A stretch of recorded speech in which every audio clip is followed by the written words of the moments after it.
Chapitre 9 De 21 à 24 ans, 1918-1921. Voie et conduite de Jésus, une mission, importance de la fidélité à la grâce, vie d'union à Dieu, petits sacrifices, quelques prières, autres faveurs. Je me vois dans un océan de grâce, de choix, en entrant dans cette période de ma vie. Je vais d'abord chanter le travail divin à l'intime de moi-même, lequel, en majeure partie, je n'ai jamais dévoilé. Cela se passait entre Jésus et moi seul, et je conservais et méditais nos colloques comme les secrets du Maître. Je redis que, durant ces 3 années, l'épreuve terrible dont j'ai parlé dans les pages précédentes persistera. De plus, je serai habituellement dans un état d'aridité, de sécheresse intérieure. Après la lumière vive, reviendront aussitôt les ténèbres.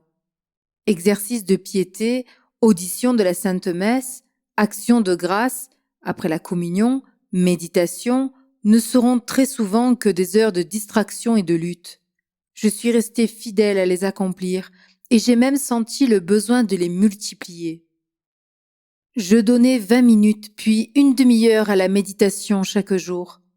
Je n'avais pas la permission de prolonger davantage, et au moins 10 minutes à la lecture spirituelle. Je tirais fréquemment un chapitre de l'imitation.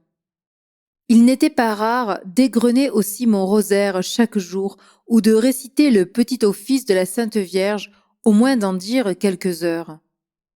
Les oraisons jaculatoires, telles que mon Jésus miséricorde, se comptaient parfois par centaines.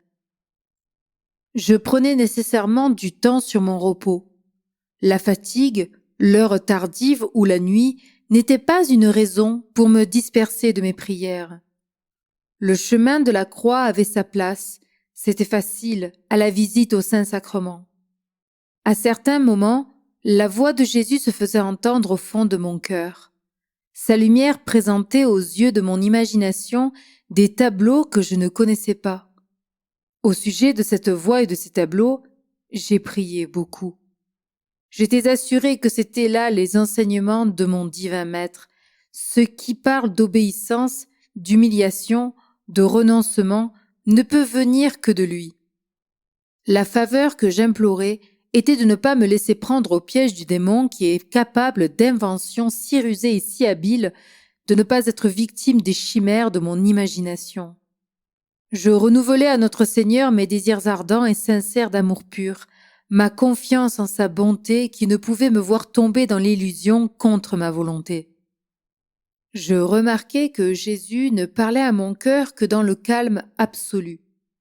Si je ne possédais pas la paix parfaite, il m'y établissait par sa grâce, m'excitait à des sentiments d'humilité, à la contrition de mes fautes. Ensuite, je comprenais son mystérieux langage. Un jour que je lui demandai avec instance de ne pas permettre que je sois trompé par un artifice du diable, il me dit comment reconnaître sa parole, quelle est la différence entre sa voix divine et celle du démon qui veut jouer le rôle d'imitateur et de trompeur. C'est que le Sauveur ne se fait entendre que dans le recueillement, la paix, le silence. Sa voix est si douce que, en l'âme, tout doit se taire. C'est une mélodie suave. Le langage satanique est bruyant. C'est l'agitation, la précipitation, le trouble, la brusquerie. Ainsi, on ne peut se méprendre. J'ai expérimenté plusieurs fois ce moyen. Après un colloque avec notre Seigneur, Satan essayait de me prendre en continuant le même sujet de causerie intérieure, mais dès les premiers mots, il trahissait son hypocrisie par sa manière d'agir. Jésus me donna pour guide et pour lumière l'hostie et l'étoile. L'hostie, c'était lui-même. L'étoile, c'était sa Sainte Mère. Il me représenta un chemin d'épines dans lequel il était passé le premier et où il désirait me voir marcher. D'abord, les épines étaient peu nombreuses. Elles se multipliaient à mesure que j'avançais. Pour être fidèle, je ne devais pas m'arrêter à la souffrance qu'aucune d'elles me causait. Le sentier était étroit, il se rétrécissait, d'autant plus que les épines l'encombraient. Ces dernières devaient venir si touffues, si hautes et si piquantes qu'elles allaient m'entourer de toutes parts. Il fallait toujours les écarter. Qu'est-ce que déchirer ses membres quand on s'en va au ciel? Et je voyais sans cesse l'hostie et l'étoile qui figuraient Jésus et Marie au-dessus de ma route, un peu en avant de moi. Au terme du chemin qui montait toujours, comme au sommet d'une montagne, une porte bienheureuse, celle de la patrie sainte. Là, le Sauveur et la douce Vierge me l'ouvriraient dans peu d'années, et quel flot de délices alors! Il me semblait entrevoir quelques reflets des pures clartés, entendre quelques échos des mélodies angéliques. Cela se produisait dans mon imagination. Le tableau était net, clair. Aux heures où Jésus me le présentait, je l'apercevais plus fidèlement que je voyais une image matérielle avec les yeux de mon corps. Je me suis vue de nombreuses fois dans ce chemin de prédilection. Maintenant, je ne sens plus les épines. L'amour les émousse et les consume. Je m'explique une fois pour toutes au sujet des expressions que j'emploierais telles que « je voyais »,« Jésus me dit » et autres semblables. Cela signifie « je voyais dans mon imagination ». Jésus me dit par la voix intérieure que toute âme entend au fond de son cœur au moment des consolations divines. Notre Seigneur m'apprit que j'avais une mission à remplir. Il me fit prier beaucoup pour cette mission, me démontra la nécessité et l'importance de m'y préparer. Il ne me la découvrit pas, je compris que le salut d'un grand nombre d'âmes y était attaché. Par une lumière très vive, il m'enseigna la valeur inestimable de la moindre des grâces parce qu'elle est un don de Dieu. Aucun des bienfaits divins ne peut être appelé petit, mais notre langage humain est si pauvre que, lorsque nous avons parlé des faveurs extraordinaires et frappantes que sont les grandes grâces, il nous reste des termes moindres pour les grâces journalières qui se multiplient à chaque seconde. Je vis la multitude des dons que je recevais comme une chaîne précieuse, composée d'anneaux. Une infidélité cassait un anneau et rompait la chaîne. Et là, Jésus me dit que mon manque de correspondance à une seule grâce pourrait me faire manquer ma mission. Je saisis comment le plus léger refus pouvait me priver d'une immense quantité de grâce. Après un premier manquement, la volonté a moins de résistance. Au prochain acte de générosité, si elle chancelle encore, sa faiblesse s'accroît et ainsi, après avoir glissé sur la pente, elle tombera peut-être d'abîme en abîme. Par contre, la correspondance à l'aspiration sainte attire un autre secours du ciel. La miséricorde du Seigneur récompense la fidélité à celui-ci par un don plus libéral, et ainsi de suite. Je ressentis une responsabilité indéfinissable. Par ma faute, il m'était possible de compromettre ma mission. J'éprouvais plus que jamais le sentiment de ma liberté. J'ignorais à quelle grâce le manque de correspondance pouvait trahir la cause du Tout-Puissant. Il me semblait que cette grâce était attachée à une toute petite chose. Je vis que, peut-être, je serais en enfer si j'avais le malheur de faiblir au moment marqué par le bon Dieu. Et toutes ces âmes qui attendaient la lumière de ma fidélité, je renouvelais à Jésus ma ferme résolution de répondre à ses désirs. J'étais confiante en son amour, en sa bonté, et confondue en ma misère extrême. Mon doux maître me dit « Je veux me servir de toi, parce que tu n'es rien. Je veux prouver ma puissance par ta faiblesse. » Cette dernière phrase, il me l'a répétée en d'autres circonstances par des mots qui reviennent toujours à cette idée. C'est justement parce que tu es incapable et faible que je me sers de toi, afin que mon action seule apparaisse.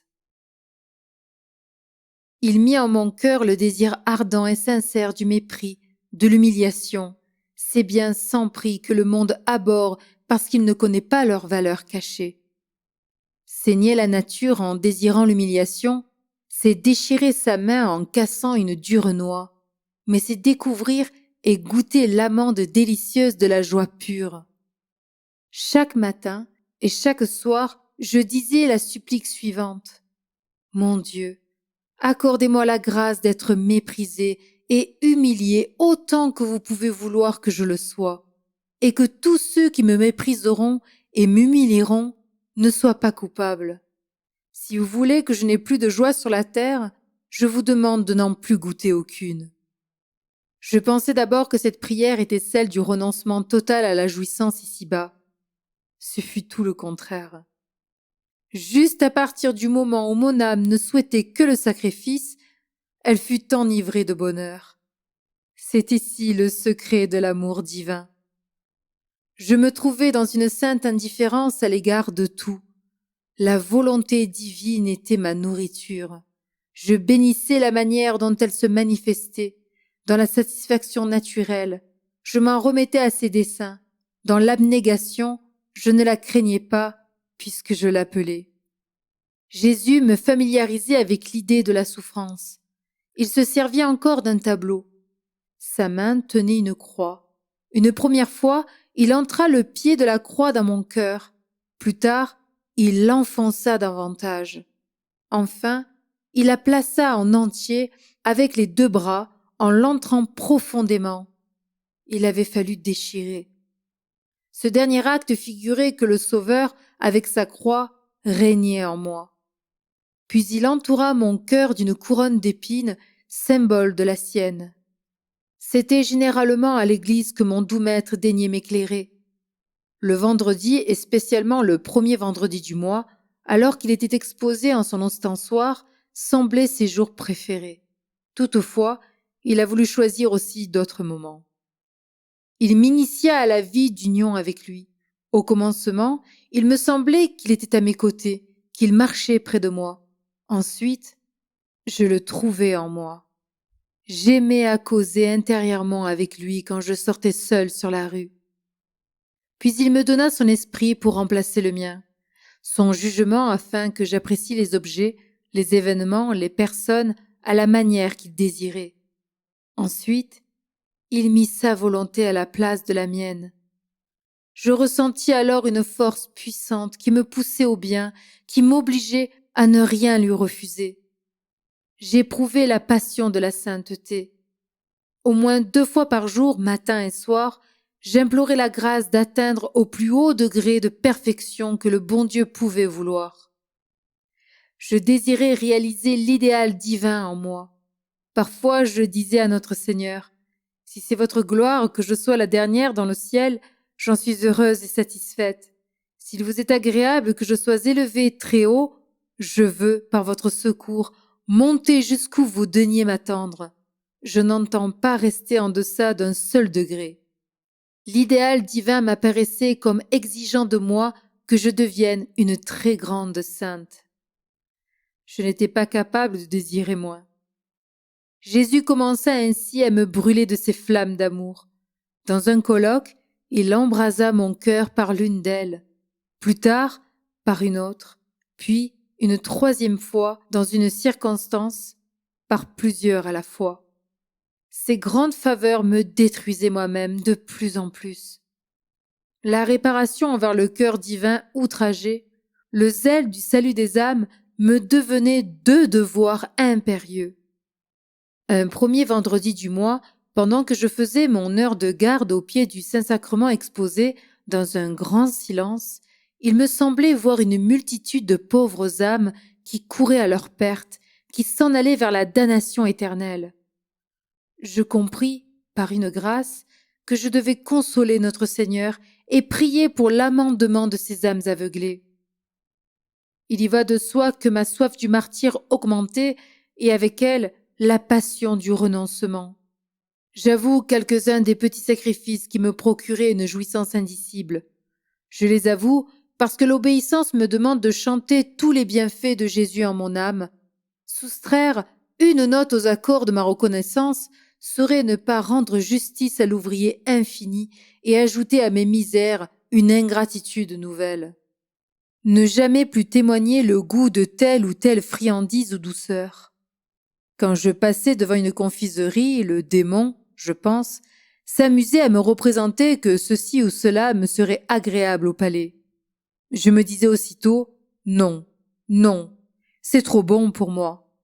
Afin de plaire davantage à notre Seigneur, je détournais ma vue, lui offrant aussi le plaisir qu'éprouvaient mes yeux. Pourtant, à table, chez nous, je pouvais satisfaire caprices et fantaisies. Et de plus, mes parents me demandaient sans cesse de leur faire connaître mes goûts. Quand cela ne paraissait pas, je répondais à leur délicatesse au profit de la mortification. J'acceptais les bonbons lorsqu'on m'en présentait, évitant de me servir moi-même quand j'étais seule. Ressentir la soif en ne buvant pas d'eau, dormir la tête sur un oreiller plus bas ou plus dur, ne pas croiser même les pieds, etc. Voilà de petits moyens que le bon Dieu me suggérait pour vaincre ma nature. Chacun de ces riens que j'offrais à Jésus par amour était accompagné et récompensé d'une grâce si forte qu'il ne m'était pas possible de refuser un seul renoncement que par un effort. Donner me soulageait, d'autant plus que c'était pour une bonne œuvre, par un motif de charité. Je visais au bien. Moins je possédais, plus je me sentais libre. Jésus me préparait à l'heureux détachement de la vie religieuse. J'entendis parler un jour par une personne du monde que sainte Marguerite Marie avait fait le vœu du plus parfait. Je reçus à ce moment une grande lumière. Je ne fus nullement surprise de la générosité d'un pareil acte, cela me paraissait naturel. L'amour peut-il se livrer jamais assez pour se satisfaire? Je résolus donc de m'appliquer en tout au plus parfait. Donner moins pour moi me semblait de l'amour tiède. Je ne pouvais songer au bonheur de me lier par une promesse formelle, mais j'offrais à notre Seigneur ma décision bien arrêtée, mon désir ardent. Les bonnes actions du prochain étaient revêtues à mes yeux d'un grand mérite. Ses faiblesses ne m'étonnaient pas. Je revenais souvent à cette vérité que le bon Dieu dispense ses grâces et ses lumières comme il lui plaît. À cause de cela, j'étais édifiée par un si grand nombre de personnes, peu favorisées en apparence, sur certains rapports, et qui accomplissaient des actes vraiment héroïques. Matin et soir, régulièrement, je priais pour les prêtres, les religieux et les religieuses.